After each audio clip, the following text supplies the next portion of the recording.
parents decided to move to this town on a whim. There is no better explanation. They were fed up with the high prices of rent in the city, and suddenly they could afford a whole house with 3 bedrooms. I had my own room, they had theirs, and we even had an extra room for guests that would never come. My parents didn't know that then though. The town was cute enough, at first. Small center with shops and a marketplace. We also quickly realized that the people here loved all sorts of community activities, fruit and vegetable contests, a celebration for each season, and regular town meetings. Everything they could think of to distract themselves from what was wrong with the town. I wasn't happy with the decision to move at first, but budged when I saw how happy it made my parents. Besides, I only had 1 year of school left and was already planning to move away for college. We couldn't have known that I never would. We moved here on the 1st of October, 1 year ago, and were quickly welcomed by most of our neighbors. The first ones were the Millers, who lived right next door to us. Mr. and Mrs. Miller came over with a huge wooden basket filled with all kinds of baked goods and massive smiles on their faces that never seemed to disappear. We were busy unpacking the boxes in our living room when they knocked on our door. Mom went to open it while Dad and I listened to the voices. "Oh, what a wonderful decision you made by buying this house," we heard the woman say. "And at the most perfect time as well. We saw that you have a daughter. She looks about the age of our Ethan. Oh, maybe he can tell her about all the fun a young person can have in Sutton." The father spoke faster than a normal person should. Mom didn't get a single word in.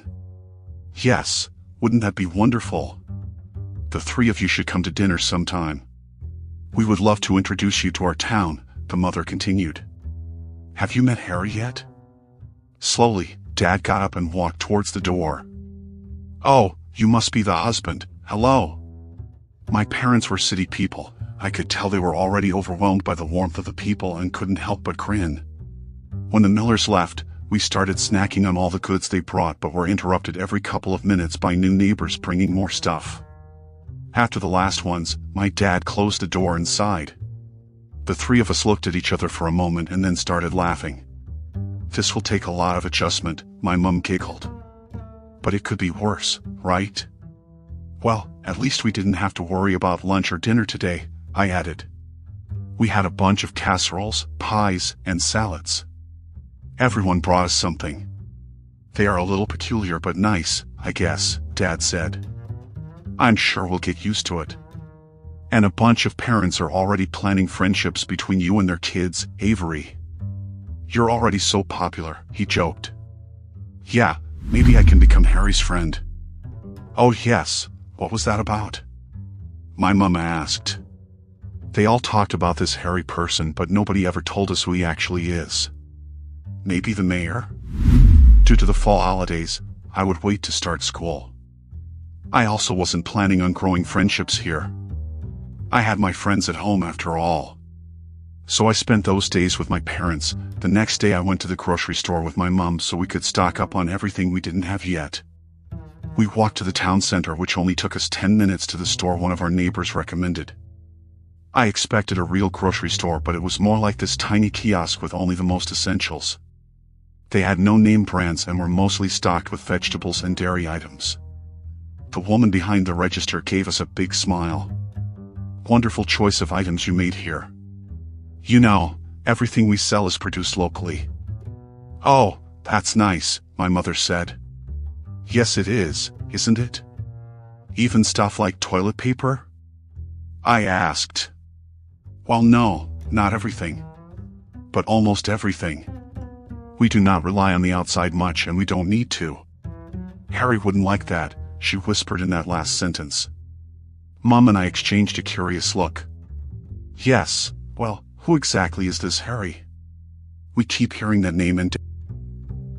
Mom stopped speaking when she saw the face of the woman change completely. She'd lost all color. "You will learn soon enough. But hopefully not too soon. Just remember, we all stick together here." This confused us even more, but the woman wouldn't answer any more of our questions. Instead, she tried distracting us with all sorts of information about the upcoming fall festival. I wish she would have been right and that we would have had more time. But as it happened, I saw Harry that night.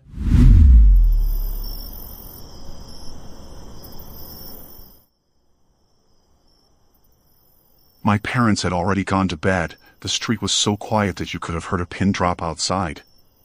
I was in my room, watching a show when I heard footsteps. If you can call them that. It sounded more like someone dragging themselves over the floor. I walked over to the window but couldn't see much at first.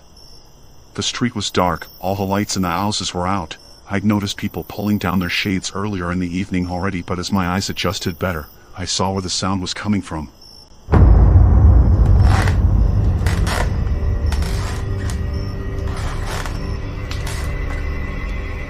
I saw a man in ripped clothes with something that looked like straw hanging out from his arms and legs. His movement seemed awkward and slow. His body was all crooked and bent, almost as if he were hurt.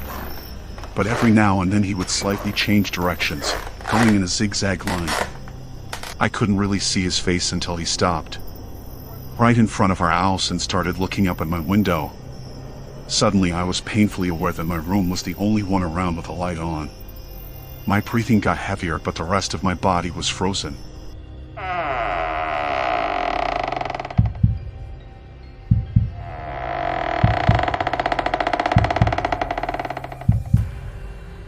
And that's when my door opened and my light was shut off.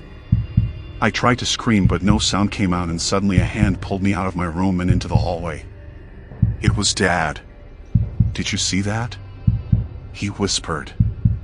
I saw Mum standing in front of their bedroom door. I nodded, not really able to speak. "What a freak," my mother said. "Joanna." "I'm just saying, it's the middle of the night. He looks like he's on drugs. Why did you pull me out here?" I asked, my voice finally back. I didn't want to admit that my parents might be as scared as me. We saw him looking up. "And when we came to the hallway, your light was on. He was looking at you," my mum whispered. Dad walked back to my room, and after a while, he said he's gone.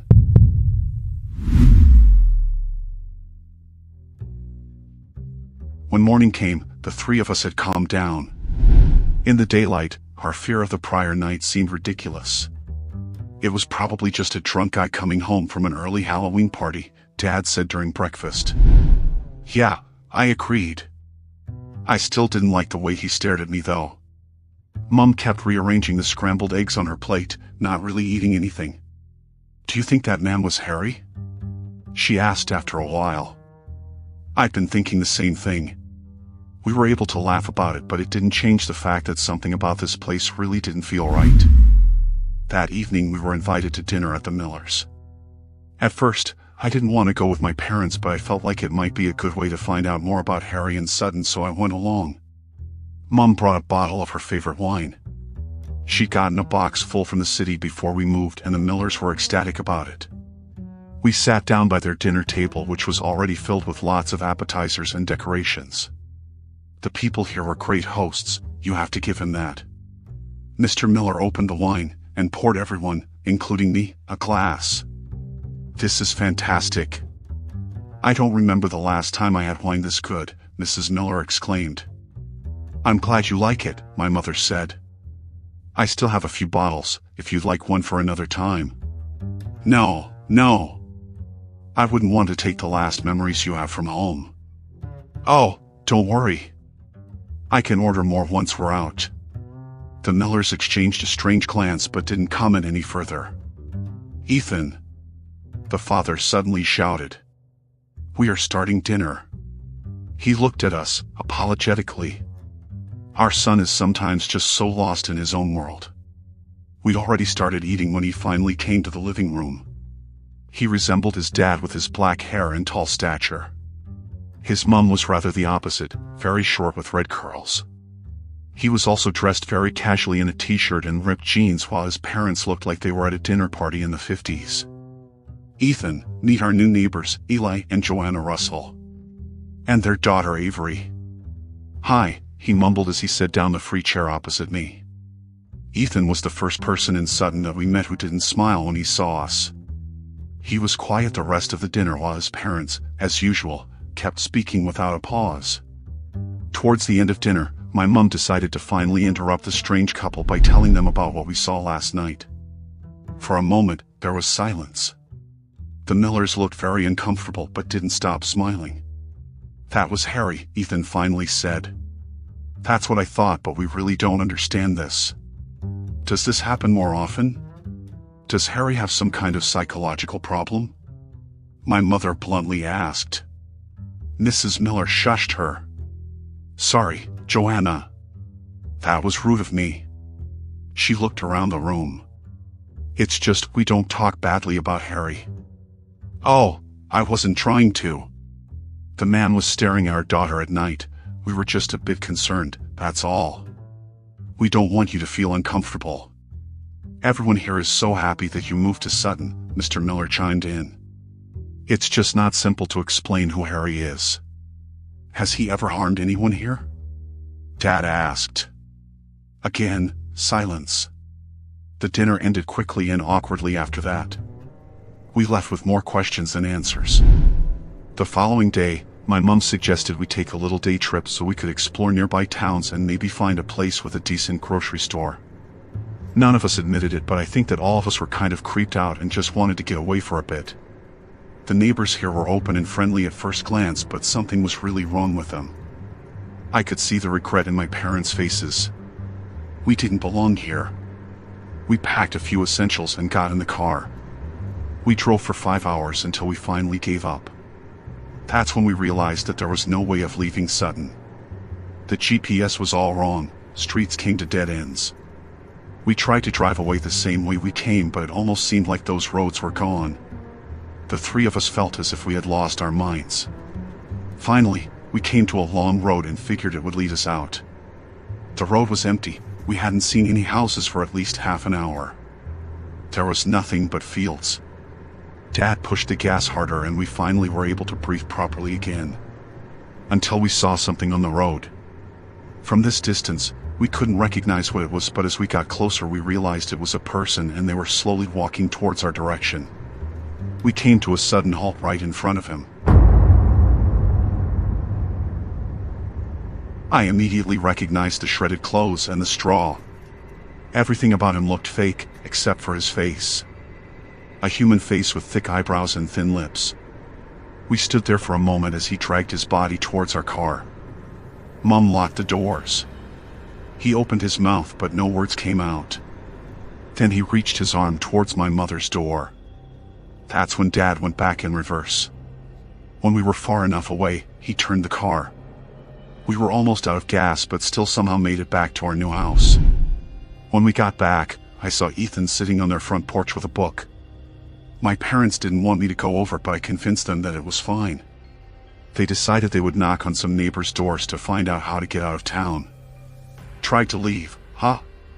he said as I approached. I nodded. He gave me a half smile that felt genuine. "What is going on here?" I tried to hide the panic in my voice.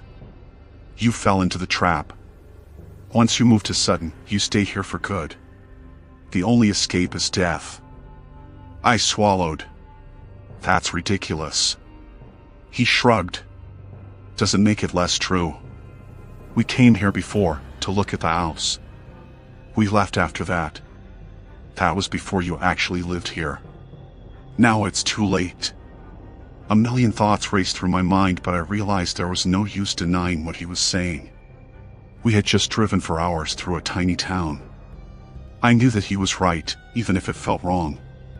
So instead, I turned to anger. Then why the fuck did no one warn us?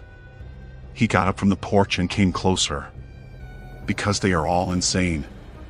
After the man who lived in your house died, they were just so happy to get new residents. New neighbors.